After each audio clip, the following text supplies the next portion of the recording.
Well, hello everyone.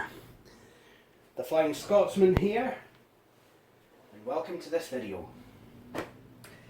Well, what do we have here? We have an box. Quite an big box.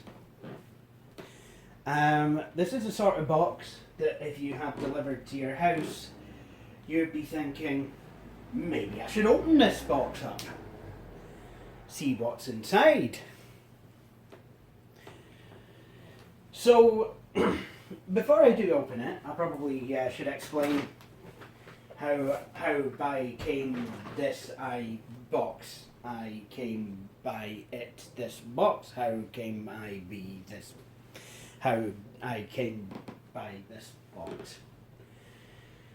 Well, I was actually contacted by a YouTube user who'd seen my videos and saw that I had an affinity with Compaq. He hails from Bath, which is quite a posh town down in England. So he said that he'd actually been to a local car boot sale in his area. It's kind of like it's what you American folk would call a swap meet, I'm guessing. You know, so if your car doesn't have a boot, then on a Sunday you can go to a local car boot sale and get one.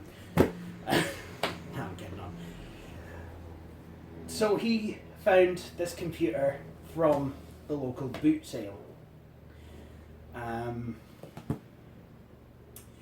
And yeah, it's a Compaq, apparently. It's the Presario 4620. It's got a Pentium 2, and apparently it's got Windows 95. So I thought what we would do in this video is unbox it, have a wee look at it, you know, take it apart if need to be, and we'll set it up. So, in order to open this box, I'm going to need a knife. Safety concerns. If you're going to use a knife, you're going to have two things. Firstly, a cup of tea.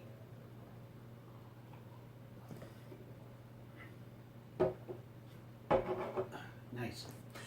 And if you are the sort of person that thinks that Murdo Fraser being in the Scottish Parliament is a good idea, then I would suggest that you probably should get an adult you should probably get a responsible adult to actually use the knife for you, because quite clearly you are incapable.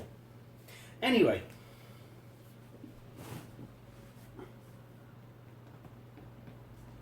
So what we're going to do is we're going to cut this box open.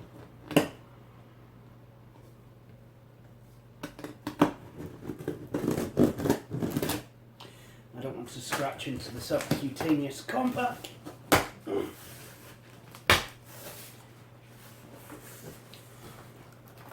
Oh.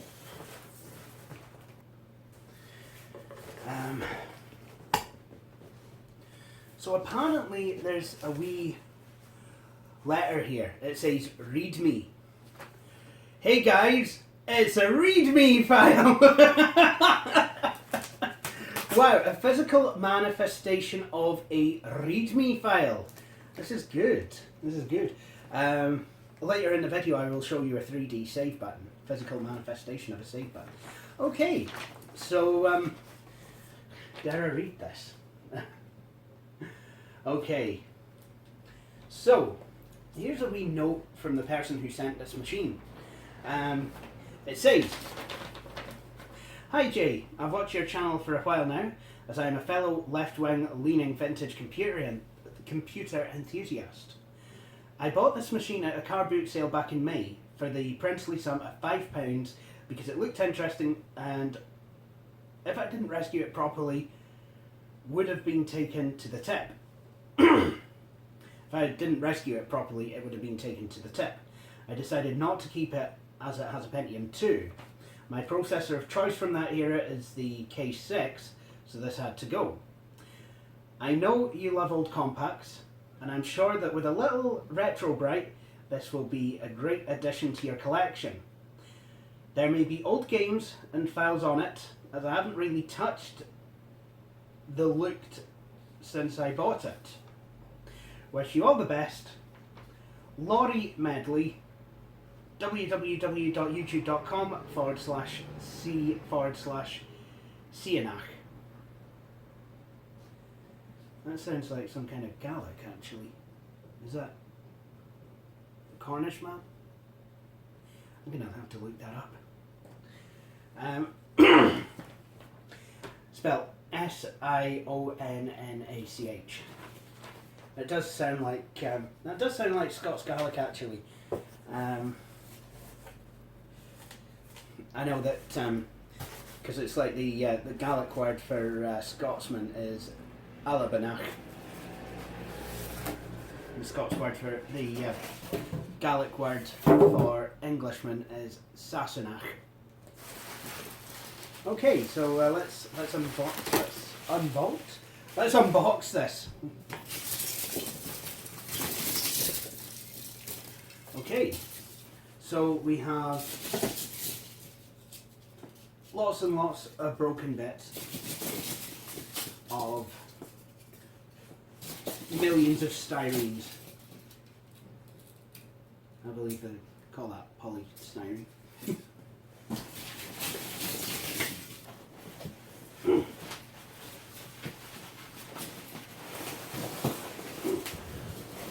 I think I'm about ready to lift this machine out. Oh. Listen. There we go. So,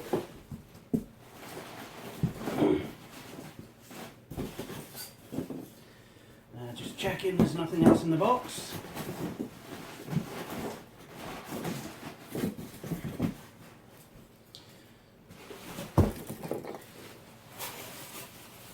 You know, like if a hobbit was making a bed for freedom and he thought he'd jump inside the box.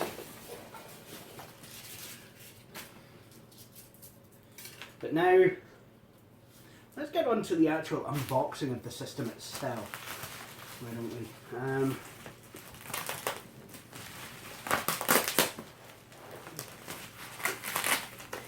I'd like to say thank you very much for this, Laurie Medley.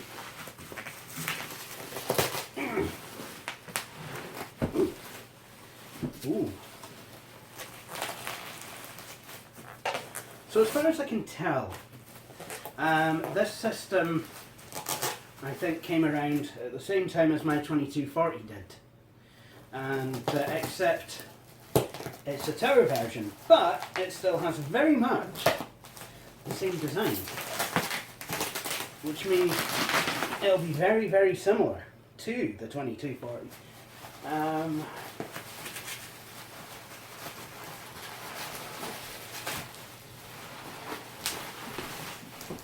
Would be brilliant if I could get speakers that would mount onto the side of the screen. I'm not sure the V410 monitor would support such a thing. Now, I hear what you're saying about retro bright, but there is going to be a couple of problems with that. See, in Scotland, we don't have too much in the way of sunshine. You need a few hours of consistent sunshine, and as you've probably seen from the darkening and lightening in this video, this is not something that we're going to get. So this might have to stay a nice, rather fetching shade of yellow. Oh my, that is quite yellow. Oh well. Still, you know, if we could somehow get it retro brighted, don't know, throw it in a UV tank. We'll take it to Tantastic.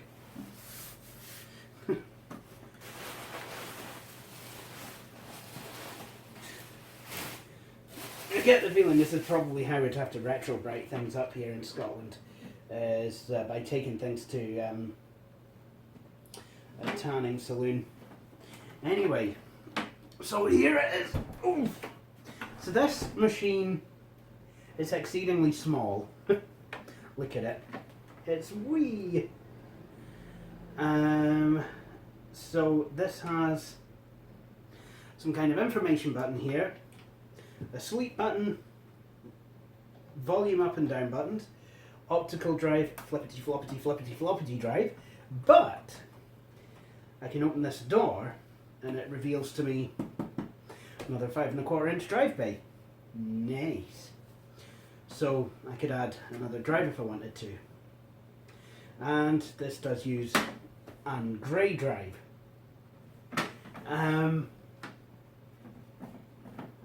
Pretty sure at one time that would have actually kept the door a wee bit more in place, but it doesn't now.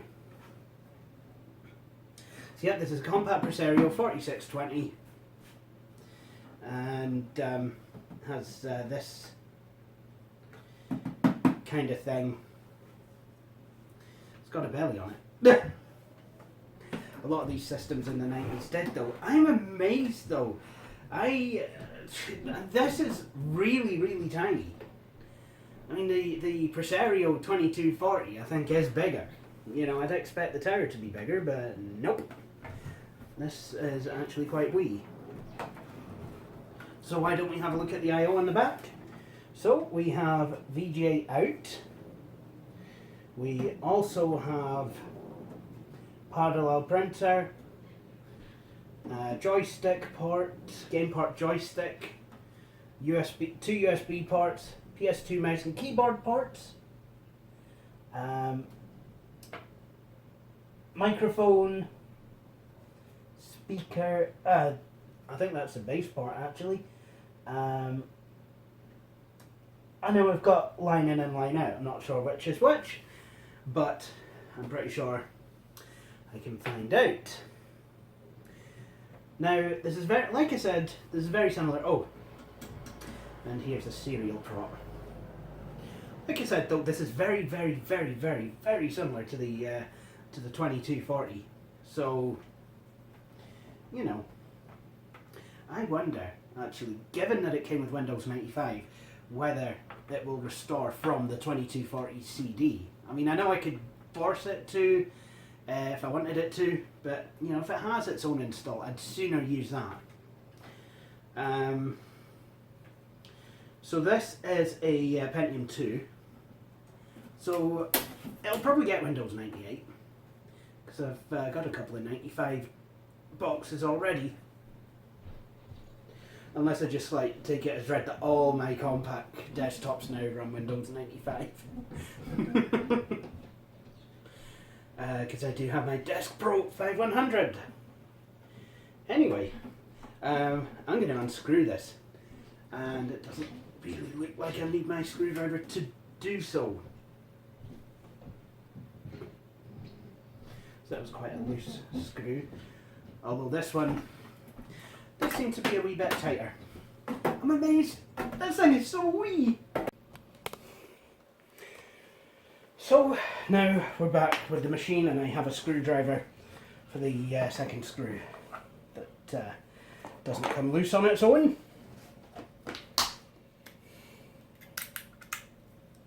So what we're going to do with this is, well, we're just going to have a wee look at what's inside the machine. What I will do is I will actually move the entire table around. So we have 3 screws on this system, as far as I know,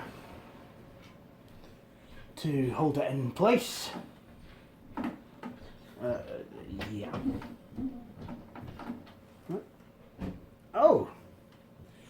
Ah! Well, that's highly unexpected. A Torx screw on a Compaq. What is this witchcraft?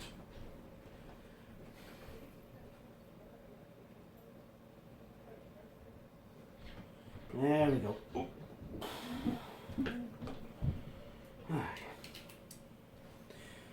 So, first of all, let's see if I can actually get the right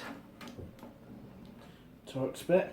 It's a bit small, but it's done me plenty enough to at least loosen the screw.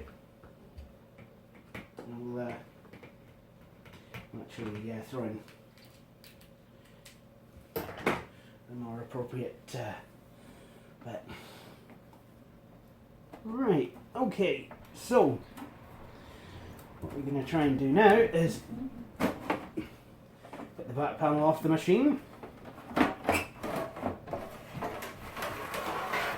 Not as difficult as I once thought. Has a wee date stamp. See if I can read it.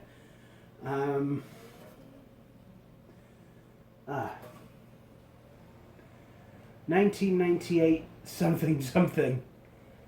Don't know.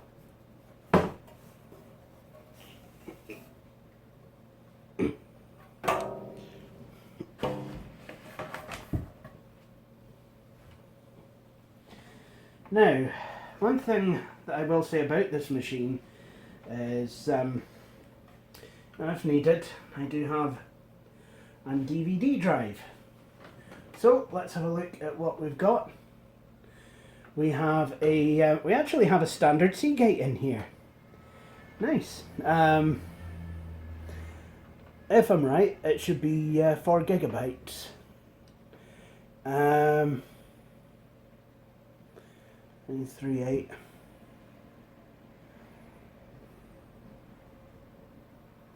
I really don't know, I can't say.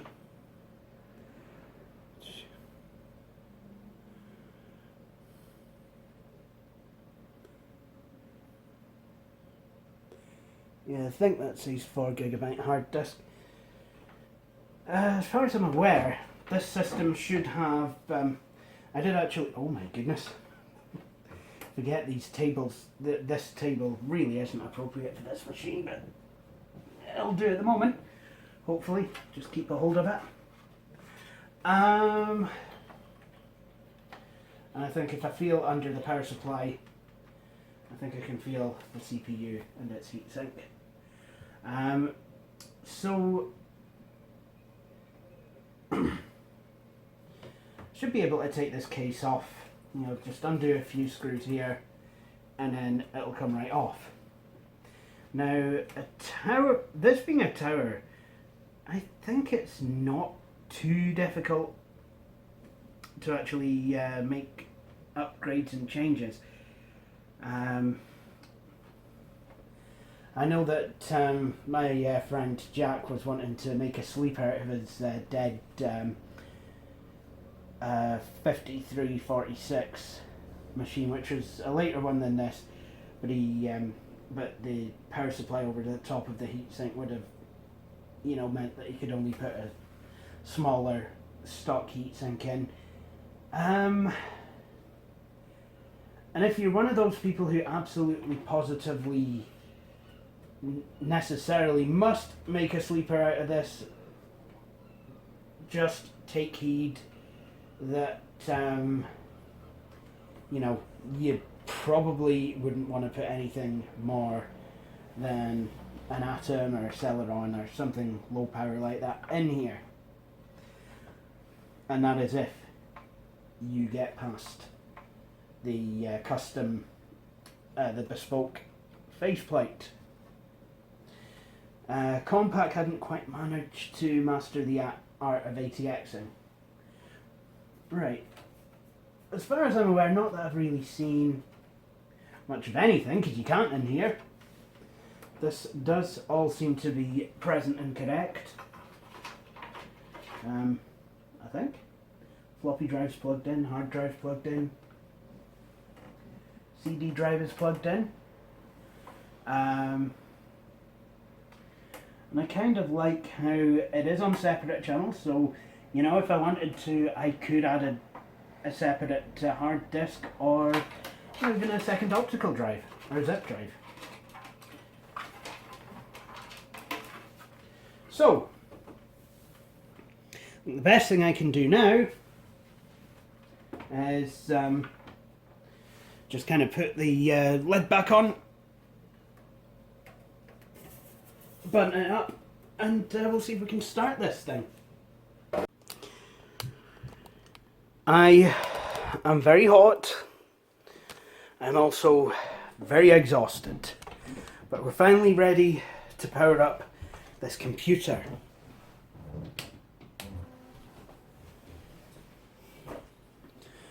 Well, the thing's roaring into life.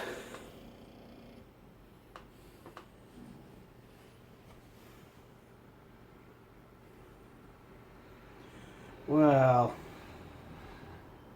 Oh, there we go.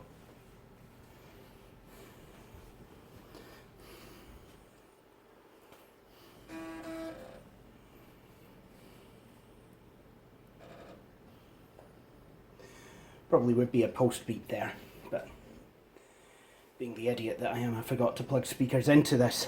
I probably should pause the camera here while I actually get to the desktop, because I don't want anything incriminating coming up.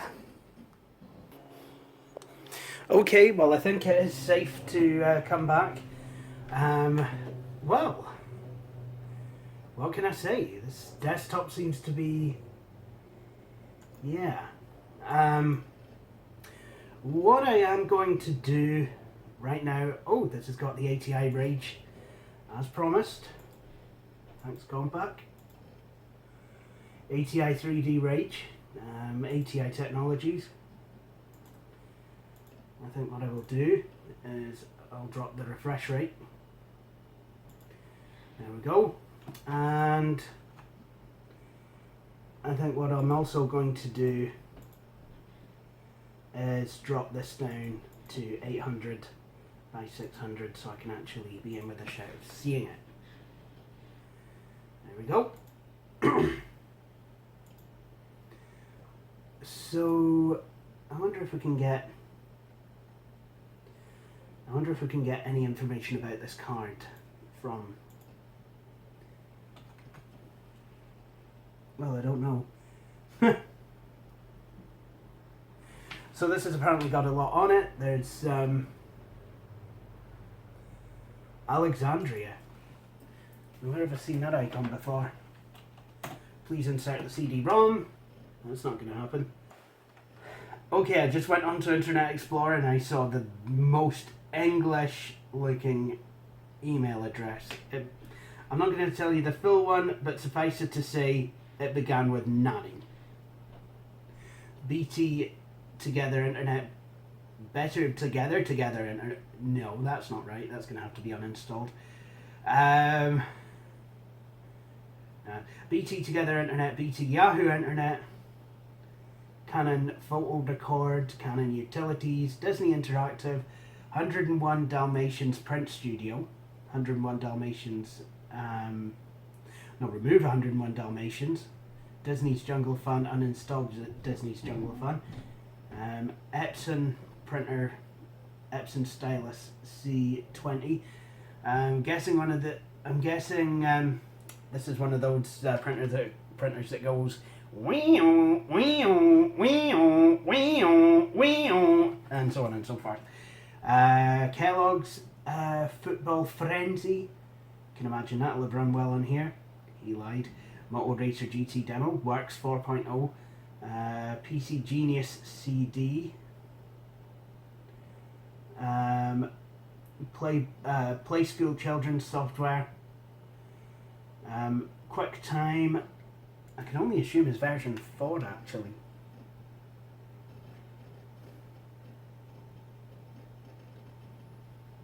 This computer does have a 3-com Etherlink network card in here, which is kind of nice.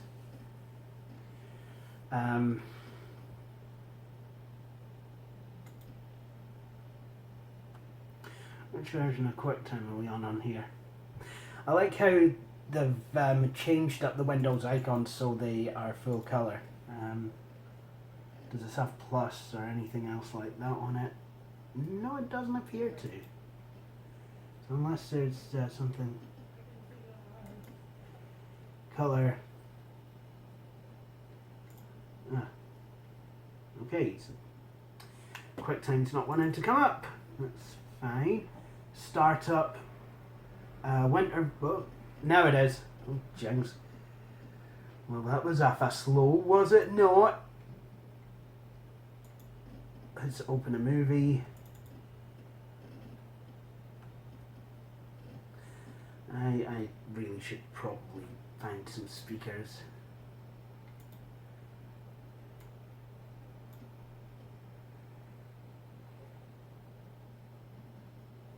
This is QuickTime version 5.0.2. Right.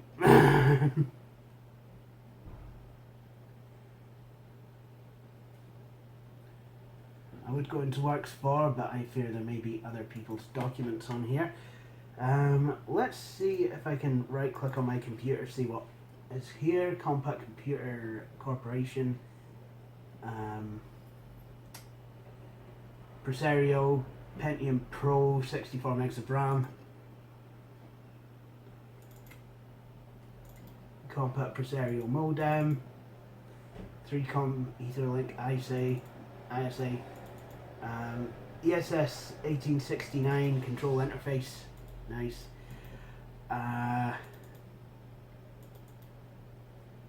Generic disk type 47.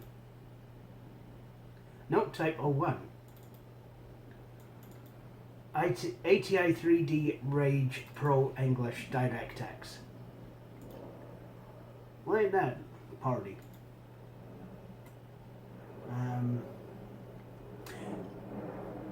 I wonder if I can get any more info about the card and control panel.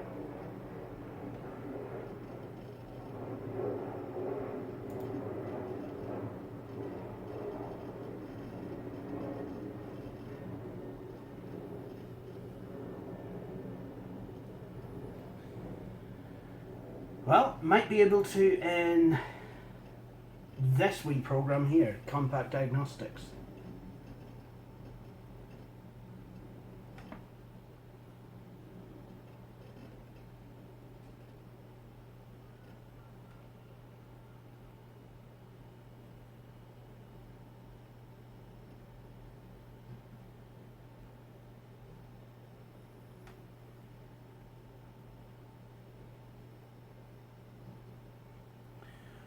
Well, isn't this awful nice?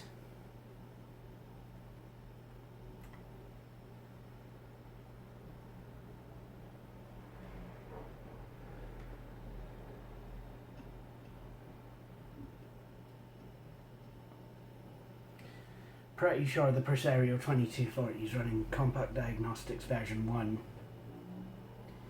I'm trying to ascertain what restore CD this is. I mean, so far it does look like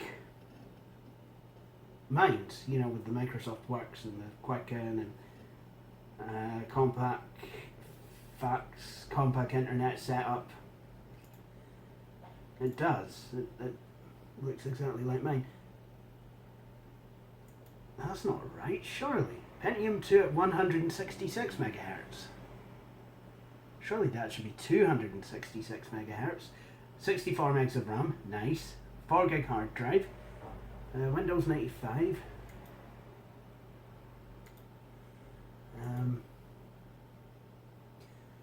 Presario. Oh look, there's the system serial number. Probably should save that.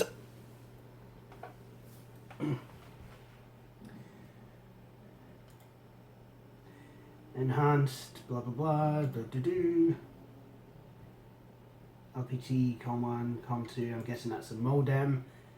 1.44 meg floppy disk drive, CD-ROM drive. ATI Rage Pro 2X graphics controller. Can I have more information?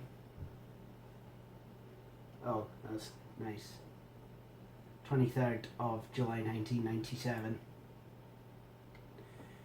64 megs of RAM.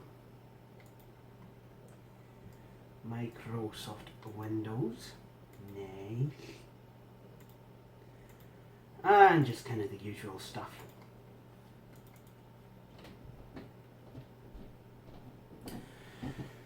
So, that's kind of nice. So what I'm going to do is we'll restart and see if we can get into the BIOS. This machine might be a good candidate for a CF card upgrade.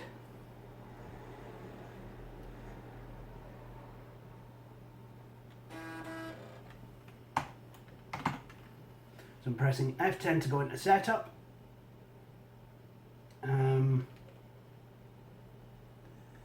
Is it going to tell me absolutely anything? Ah, it's already told me one thing. CMOS battery seems to be low. Great. Compaq USB multimedia monitor. Don't have that.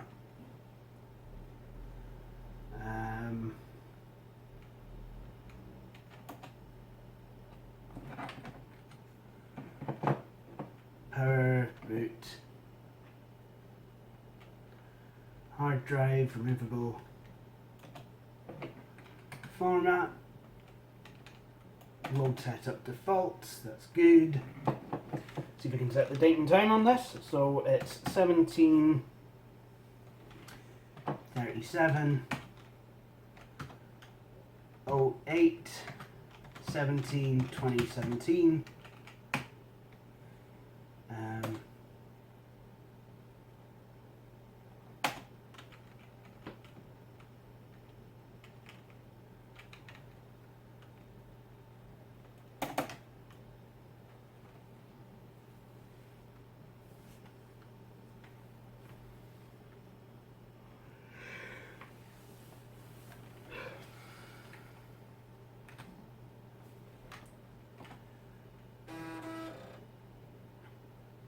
Even on here it's saying Pentium 2 166 megahertz. Oh dear. Oh look, I've got a boot menu.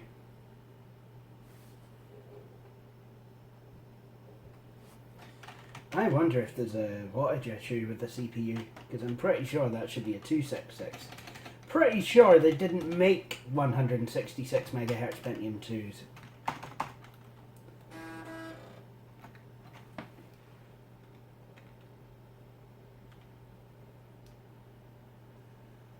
So let's have a look.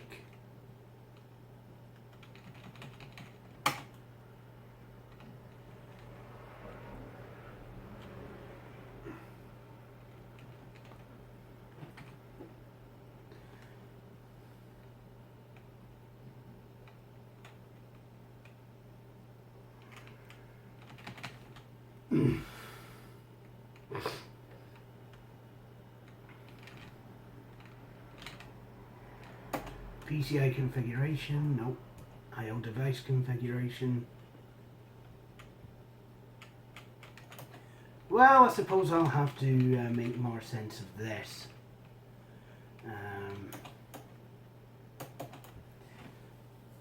At some other point.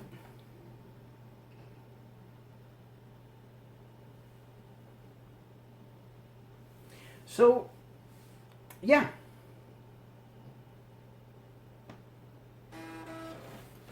So I think what I'm going to do is I'm going to get out my quick restore media, you know, and see if we can restore it. That's another thing that tells me it could be the same install as I've got. The Windows 95 logo doesn't have the Microsoft Internet Explorer bit underneath. Okay, so we are back. And well, the restore has finished. You might notice something slightly different. I've actually dug out the CRT monitor and put it back into this corner. And I've done that because I feel that, I do honestly feel that, you know, it's a better fit now that it's all Compaqs here. Also, I've got my Tesco's Technica speakers connected, not Audio Technica, just regular Technica. And I know it's a bit new, but it's really all I have for speakers at the moment.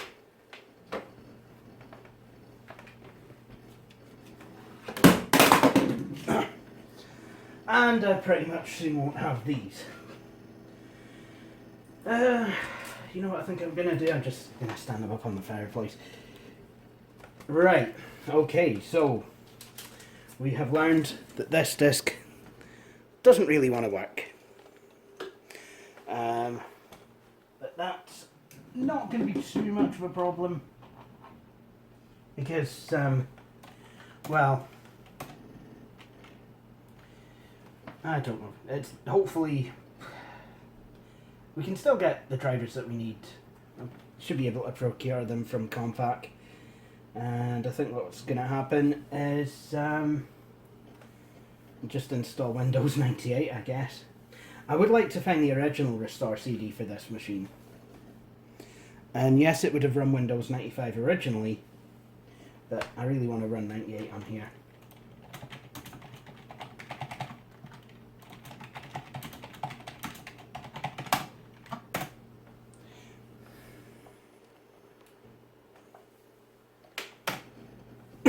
Okay, now the computer needs to restart. I mean, obviously, it works in the sense that it recognises that this is a Compaq machine, which is more than the Restore CD for the Compaq Armada 1700 did for the 1750. You know, this does work, as in, you know, I have a working Windows 95 install on this thing.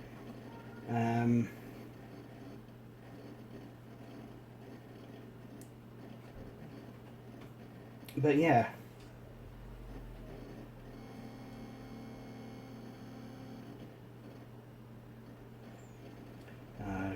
Good old Seagate hard drive sound. Oh, here we go. Unknown device. Yeah, you can tell this install, while it will work, this install is not meant for this computer.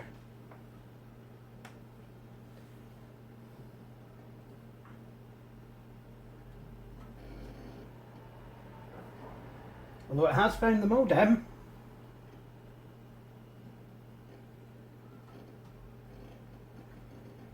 And the sound card.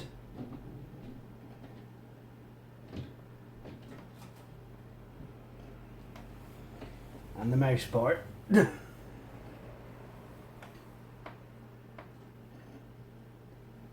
And the standard floppy disk controller.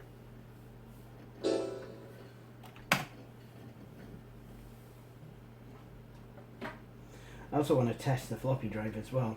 I hope that works because I'm pretty sure the floppy drive is more bespoke. Sorry, I'm having to move this. Oh! James Clevens.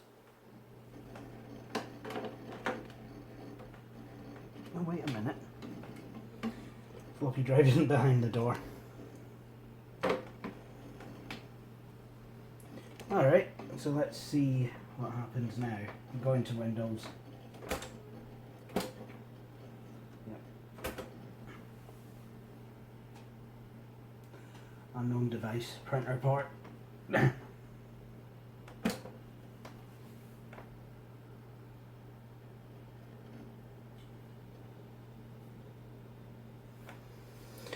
So it is finding a lot of drivers on this machine. I just don't think it will, I just don't believe that it's going to find the display driver. Oddy, oddy, oddy.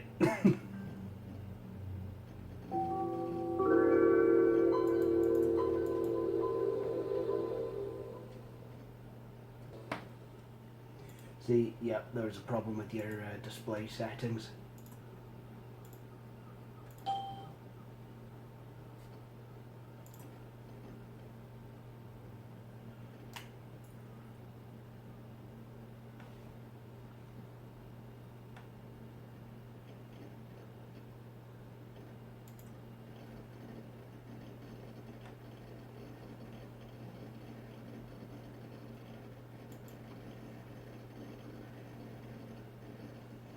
So,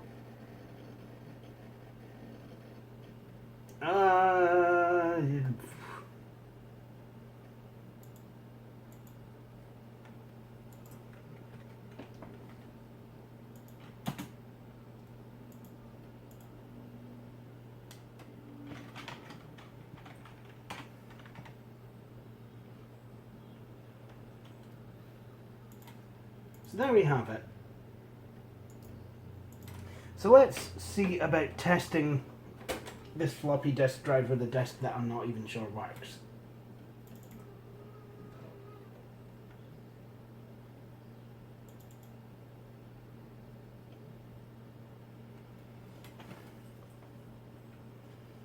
Okay, well that fills me with all the confidence.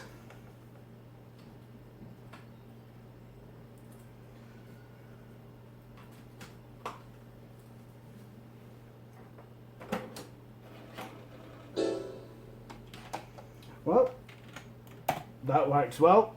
So let's try a different disk.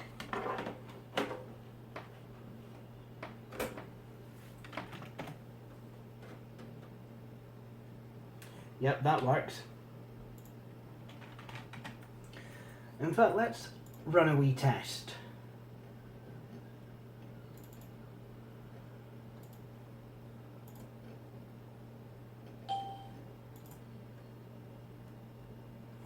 What I'm doing here is I'm just going to sit and create a Windows 95 boot disk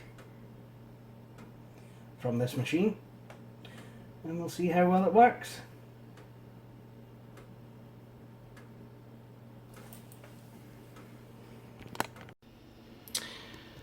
So the results of this test: the boot disk created and booted successfully. So I think what I'm going to do is I'm going to find the drivers, make a Windows 98 installation happen, and then I will come back to you once that is done. I know I said I was going to come back when Windows 98 was installed, but I've decided to try things a different way. What I've essentially done is installed the image from the 2240 onto this machine using the Quick Restore CD and the serial number on the side of the 2240, and I downloaded and installed the display driver from ATI. As a result, we have Windows 95 up and running in full 16-bit colour. What I've also done is to install Internet Explorer 4 on here. Well, 4.01 over the 4.0 release, so that I can get things like Front Page Express. So what I'm planning to do now is actually upgrade this to 98, so it will still be a Compaq install, just one that has Windows 98 on it. Now, what I've done is I've went into the C Windows Options Cabs directory, and I actually deleted everything in that folder and replaced it with the contents of the Win98 folder on the Windows 98 CD. Now, unfortunately, it's not going to be just a case of me double-clicking setup.exe and actually running setup from within Windows and install Windows 98 as an upgrade thing. Isn't that beautiful now it's done? Because it is actually a full... the copy of Windows 98 that I use is actually a full copy. And back in the day, full copies could not be used to upgrade. They couldn't be used actually to upgrade existing Windows installations. But that does not mean we're out of luck or that we have to completely remove this installation. Because there is a trick that I can do, which I'm going to show you now, that enables me to actually get Windows 98 installed over the top of 95. So, in order to do that, what I'm going to do, go to Start, Shutdown, and restart in MS-DOS mode. Excellent. So, Now I'm at the command prompt, the MS-DOS prompt. What I need to do is delete a couple of files that Windows 98 setup will be looking for. Those are win.com and winver.exe. Now, a lot of people would say rename the files to win.xxx and winver.xxx. So actually, that's what I'll do. win.com, win.xxx. And the same for winver. So winver.exe is renamed to winver.xxx. Good. So now what I need to do is change directories into options/cabs, and then I can start setup. Oh look, we have a mouse driver because I actually installed Microsoft IntelliPoint. Look at that.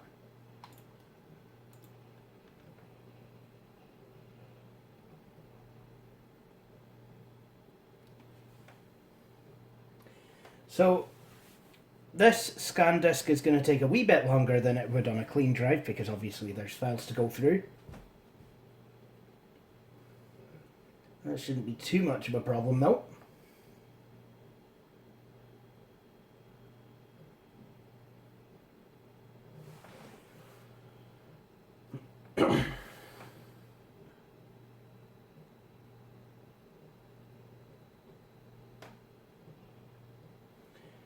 Good.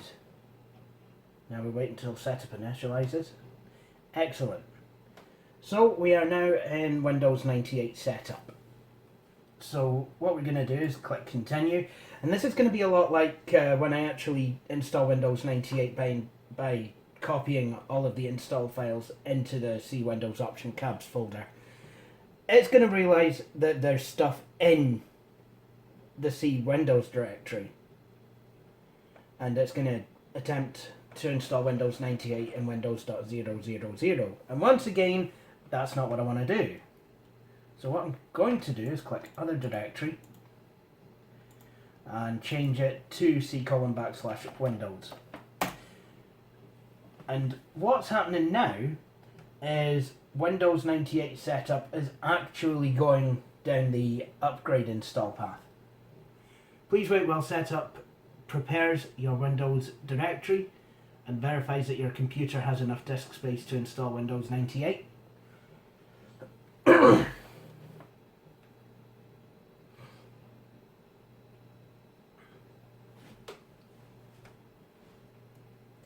I think the reason I didn't get the warning about installing to the C Windows directory this time is because it actually recognised the files as a pre-existing Windows installation rather than being unable to identify what was in that directory and being afraid that it would mess it up.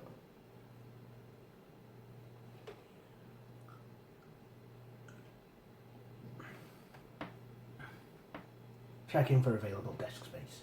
Good. Now it's establishing my location, United Kingdom. Unfortunately, startup disk. It's going to offer to create one of those, but I don't need one of those at the moment. Start copying files. Next. Now the reason I've not had to set anything up in here is, well, like I said, this is an upgrade install. So now that it's not actually found win.com and winver.exe, and which has triggered the thing that tells me that, oh, this version of Windows 98 can't be installed on here, setup will actually realise that it's upgrading rather than clean installing, and it basically just kind of acts like a regular upgrade copy from here on out. So this is going to take a while, so I think I actually genuinely do need a cup of tea. Okay guys, a big moment here. This machine always seems to take a while to start. There it goes. But we have Windows 98 installed on here now. And yeah, it is a bit odd seeing Windows 98 booting up on this screen.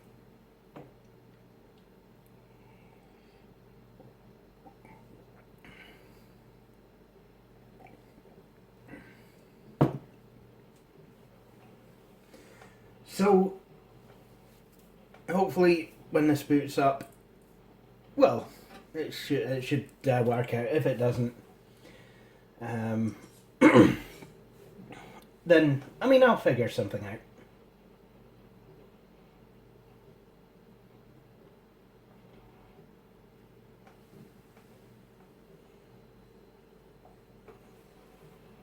And there you have it. It's Windows 98. It's got the gradiented title bar.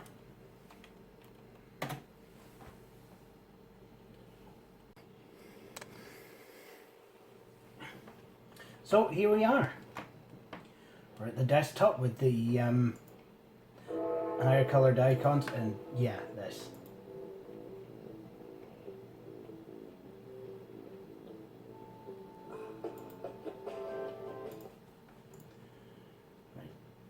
Shut that up.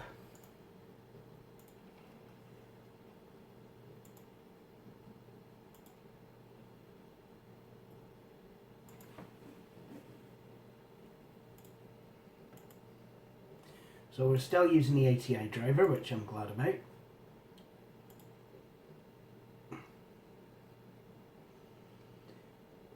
ATI 3D Rage Pro English DirectX.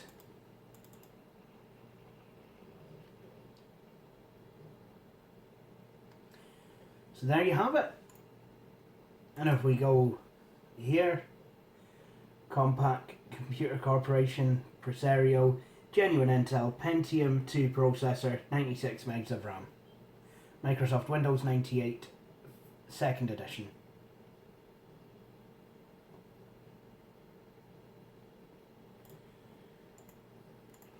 Nice. And obviously we have Internet Explorer 5, and the start menu looks a lot nicer.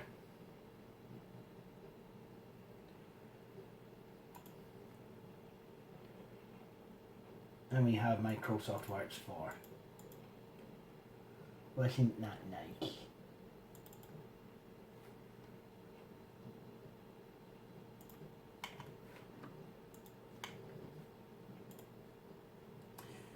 So there you have it.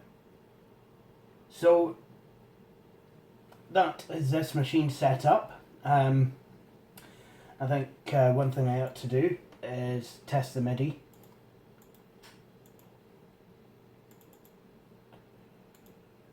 Let's do that real quick. Let's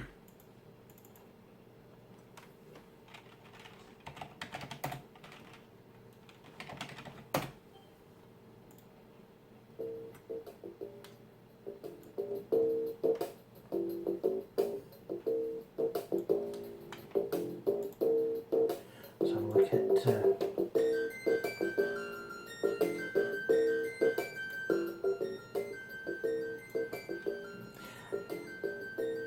please forgive the sound quality. I am using a cheap pair of Tesco speakers with this thing. I do plan to get some passive speakers so that I don't have anything else I need to plug in. But the passive speakers should work absolutely fine with this system because it does have an amplified output. And it is using ESS FM synthesis. So that is good.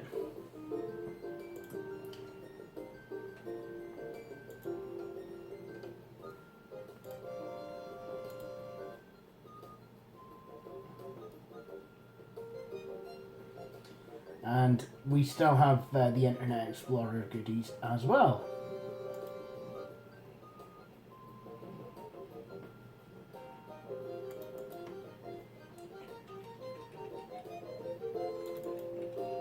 And then we have the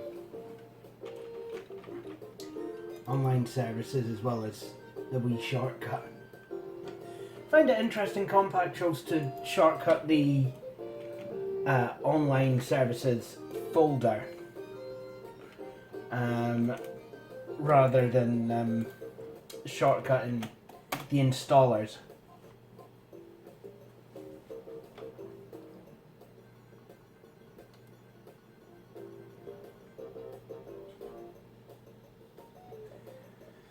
We've still got the inbox icon as well.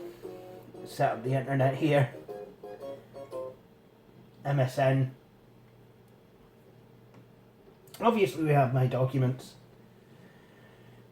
Connect to the internet, my briefcase, all that good stuff. Compaq registration, Compose New Fax works for Outlook Express. Quicken for Windows. This machine came with Quicken rather than it actually coming with Microsoft Money.